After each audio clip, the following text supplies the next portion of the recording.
आप मुझे ionization enthalpy समझा दो। आयनाइजेशन एंथैल्पी में क्या होता है कि किसी भी एक एटम में से एक इलेक्ट्रॉन को निकाला जाता है। जब पीरियोडिक टेबल में लेफ्ट से राइट जाया जाता है तब एटॉमिक साइज डिक्रीज होता है, इसलिए आयनाइजेशन एंथैल्पी इंक्रीज होती है।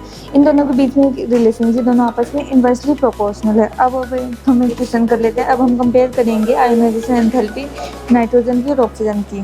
ऑक्सीजन की ज़्यादा होगी नाइट्रोजन के बराबर? नहीं, एक्चुअली सही आंसर ये है कि नाइट्रोजन की ज़्यादा होगी ऑक्सीजन से। इसका रीज़न?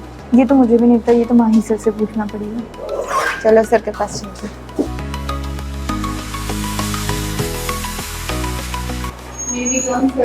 कम इन। सर एक डाउट लेना था। यस बोलिए। सर ये पूछना था कि आयनाइजेशन एंथैल्पी में नाइट्रोजन की आयनाइजेशन ज़्यादा क्यों है ऑक्सीजन से? ओके बेटा, देखिए नाइट्रोजन का आप एक बार इलेक्ट्रॉनिक कन्फर्मेशन लिखिए। क्या लिखना है?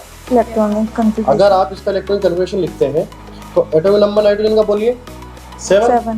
तो 1s2, 2s2 और 2p3। तो बेटा इसके p ऑर्बिटल में कितने इलेक्ट्रॉन आए बोलिए? 3। आने कितने चाहिए? 6।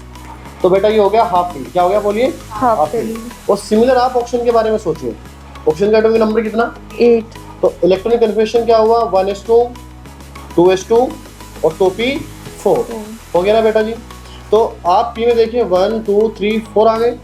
आप मुझे बताइए कि हाफ फील्ड ऊपर वाला हुआ या नीचे वाला हुआ? ऊपर वाला। तो नाइट्रोजन क्या हो गया? हाफ फील्ड हो गया। और ये क्या हो गया आपका? Partial filled. क्या हो गया? Partial filled. तो according to concept of chemistry half filled ज्यादा स्टेबल होता है कंपैरिजन टू पार्शियल फील्ड। तो नाइट्रोजन ज्यादा स्टेबल है, इससे इलेक्ट्रॉन निकालना डिफिकल्ट है कंपैरिजन टू पार्शियल फील्ड। तो यहाँ पर लगा concept of half filled and full filled. समझ में आ गया बेटा जी? Yes sir. Okay. Ionisation enthalpy nitrogen की ज़्यादा हो गई है हाफ फील्ड की वजह से।